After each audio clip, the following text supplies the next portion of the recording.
FLIKO. Let me ask you a question. Does anybody really want to record live drums? Do you hear drum breaks, or do you hear recordings of live drums that sound cool and you wonder, how can I make drums sound like that by myself? Is there anybody who really wants to learn how to record live drums? I feel like I've gone from having my mics out of phase on stream to using all types of random assortments to using a bunch of different ones that kind of work for me to starting to find some stuff that's working pretty well for me. I've been doing a lot of shit lately, and I've been finding a lot of different shit that I really like and I'm really happy with. I feel like it's important to maybe go through what I'm doing right now and try to really break it down as if I was talking to myself a year ago and I didn't understand it. Because I remember back then, like, the idea of where to actually place the mic seemed like impossible to figure out.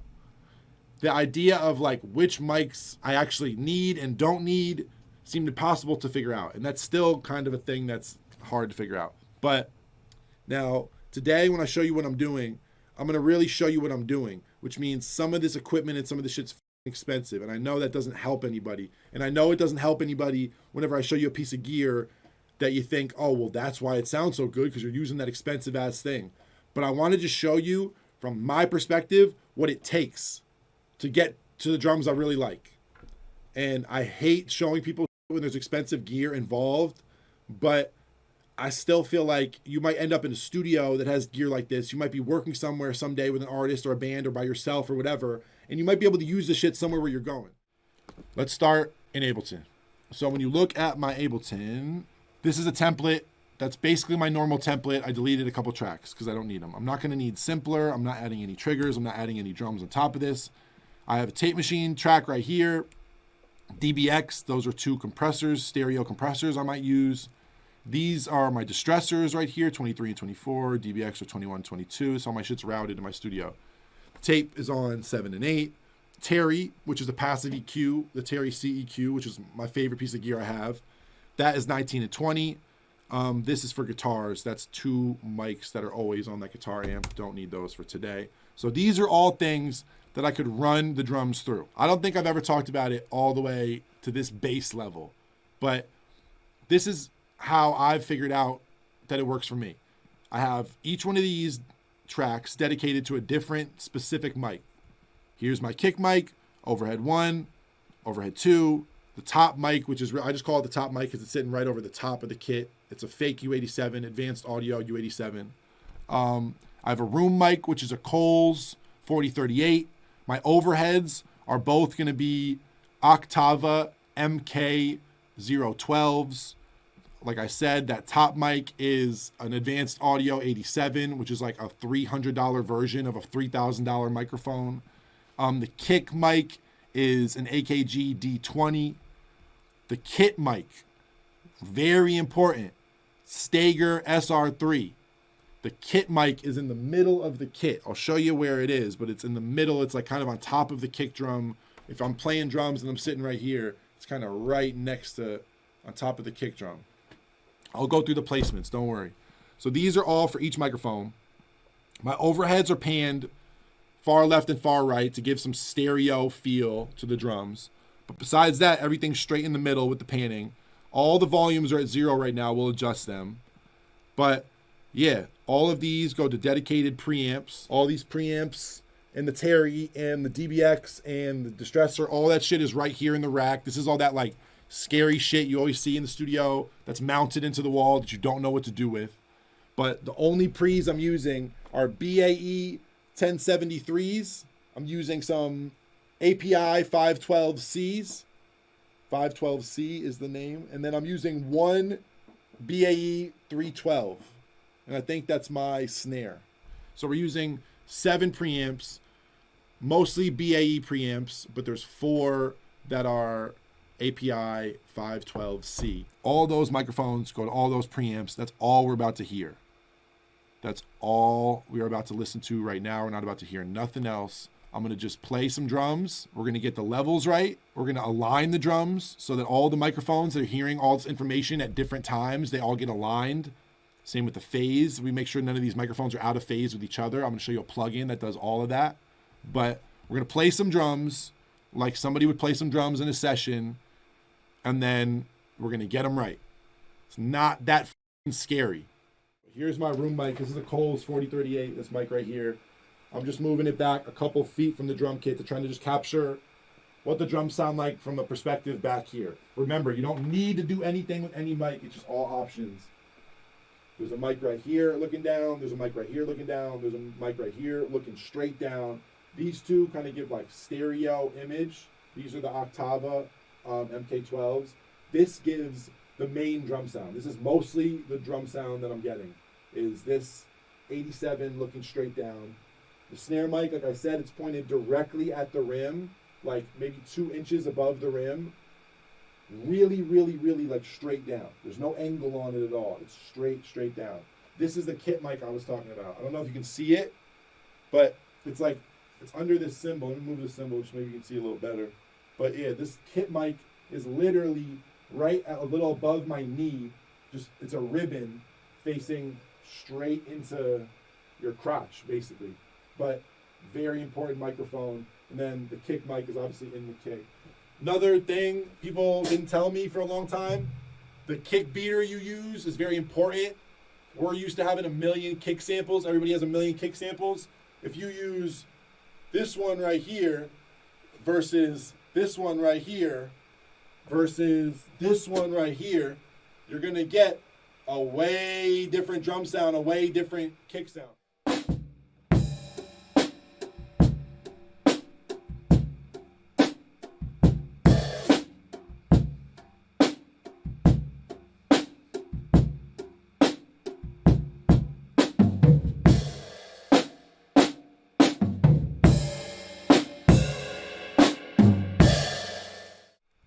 Okay, cool.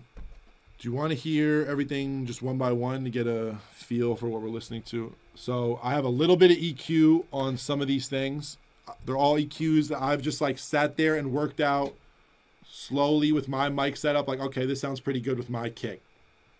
I used to use a lot of dynamic EQ presets. They help a lot because they kind of just evolve as the drums play. The dynamic presets in Pro Q3, which if you don't know what I'm talking about, you go to dynamic, you go to drums, kick inside mic, kick outside mic, overhead 1, overhead 2. You try those, they give you a pretty good reference point, but I've started to just design EQs that work for me, whatever, blah, blah, blah. So these are all those mics that we talked about 1 million times now, and I'm going to play you on one by one just so you can hear what they listen to, and then we're going to get them lined up. Kick mic, kick mic, kick mic. This is the kick by itself.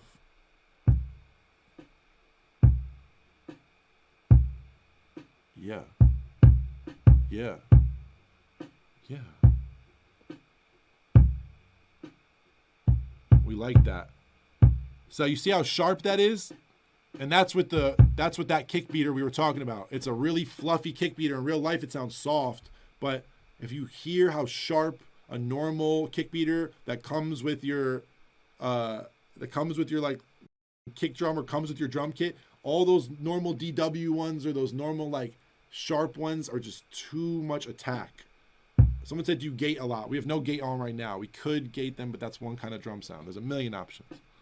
All right, so that's the kick. Let's hear the overheads. These are the overheads together, far left and far right. They're the same microphone.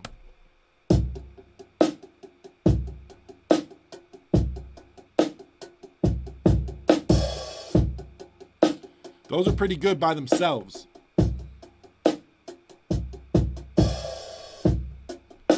Let's see if we put them both in the center.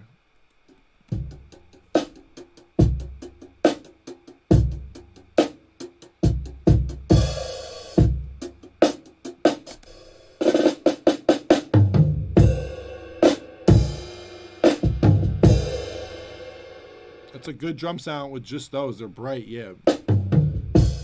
But you could EQ that and you could really get a drum sound with just those. Listen to the kick.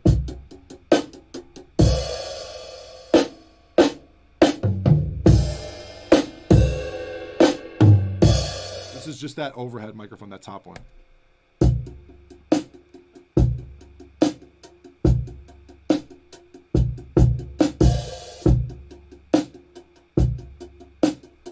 That one by itself.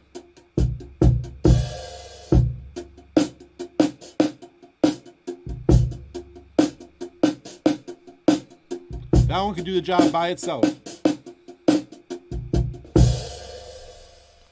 All right, now let's hear the room mic. This is the one that was really far away from everything. The Coles 4038.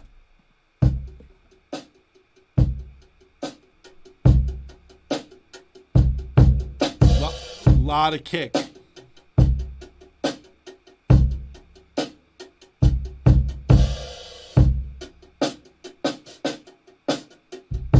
Ooh. All right, let's hear the snare mic by itself. This one was the trickiest for me to get to sound good. It took a long time.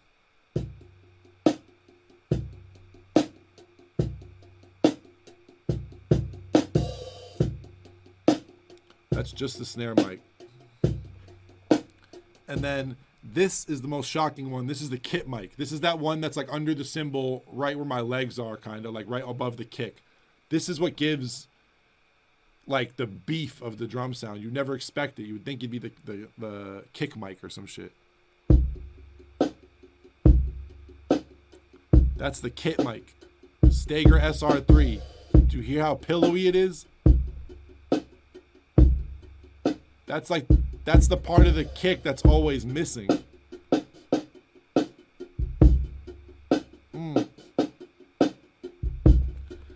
All right, so those are all the mics separate. They have a little bit of EQ on them, but that's really it. All right, so what we're gonna do from there, on that snare, because I'm gonna align everything to my snare drum, I'm gonna put this plugin, Sound Radix Auto Align. We've given it away a million times on stream. Amazing plugin. I'm gonna send the snare to everything else. So you click send one. The snare is going to everything. Every other mic, I'm gonna hit detect one because it's detecting what the snare is doing, or receive. So receive one, and I can literally just copy and paste that onto every other one. Boom, boom, boom, boom. Okay, now what we're gonna do is we're gonna let them play for a little bit, and as we let them play, I'm gonna hit detect on all of these. I'm gonna hit detect on all these other ones that aren't the snare. And now these are gonna detect how far these mics are from where the snare is. You could adjust the volume in the plugin a little bit. Sometimes it helps, but for right now, we gotta move fast. So now whenever you look at these, oh, the kick is 136 samples away from the snare. The overheads are 163 away from the snare. The top mic's 100 samples away from the snare. The room mic is 300 samples away from the snare. Makes sense, it's the farthest away. The kit mic, this one's gotta think about it. Oh, 18. Makes sense, it's really close to the snare. All right, so now our mics are aligned, but they're all at the same volume. Nothing's really been touched. So let's start to fuck with our volume a little bit. I know I want less snare than that. Ooh. This has no compression, no saturation, no nothing, no tape, nothing. This is just the drums through some preamps and some EQ. Listen to that. Yeah. We don't even got the levels right yet. They're already fire. All right, so let's hear more overheads, less overheads.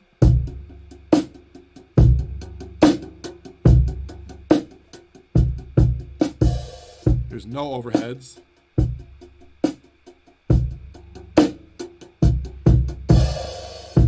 Really loud overheads.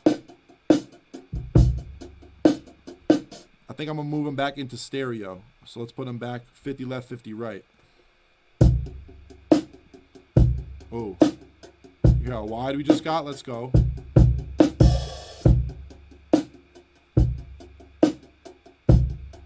Okay. We have a very full drum sound now. Let's hear what like a Tom Phil sounds like with that stereo. Yeah. We have our overheads where we like them. Let's hear the kick mic.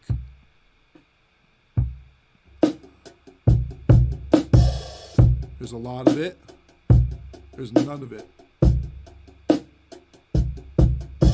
With none of it, we lose a lot of definition.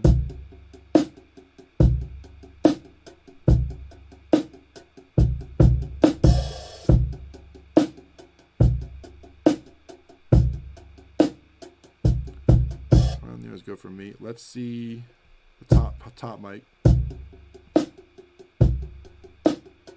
I hate it without it.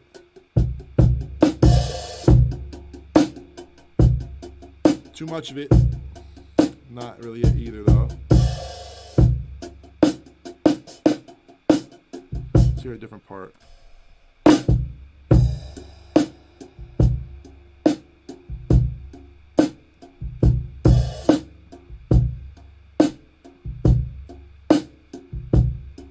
Okay.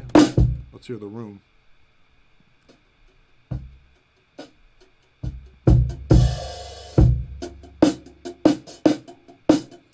Without it, it's too clean.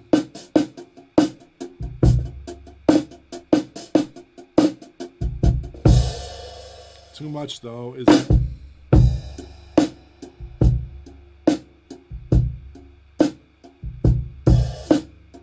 Okay. Snare mic. I really like how the snare sounds right now. Let's hear no. This is no snare mic.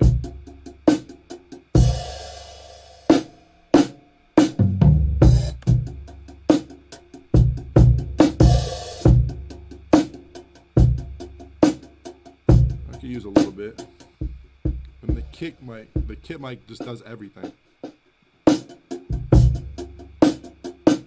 Bring the snare down even a little more.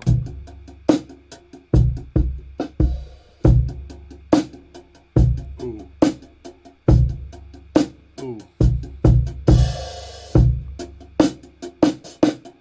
Alright, so let's hear that with some compression now. So all I'm going to do is hit external out, and I'm going to send it to where my compressor is. My compressor is on 21 and 22 in my studio. That's right here. So now if we go to the start and we hit record, it's going to go through these compressors.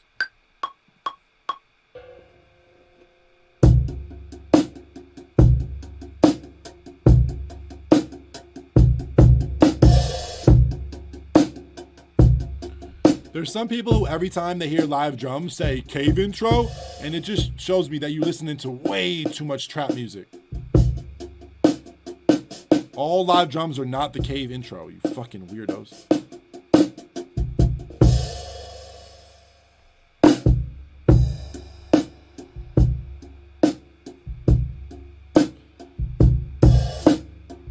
You hear how it's evening them out a little bit?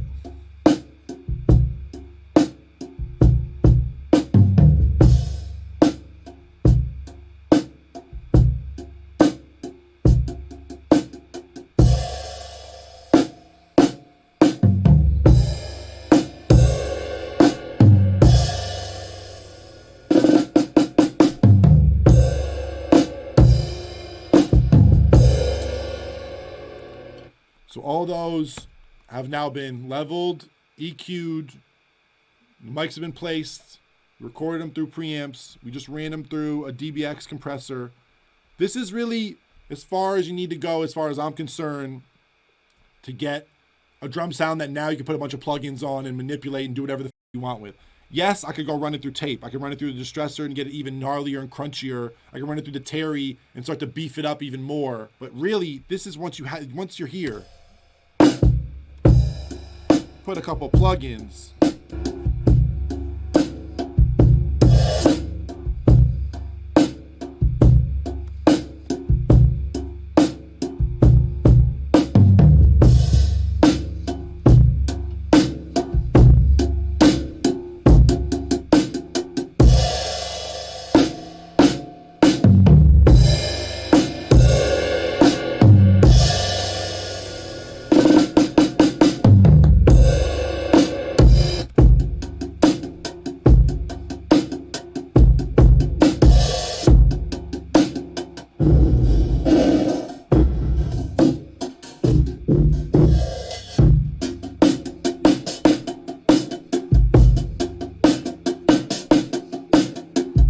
Yeah.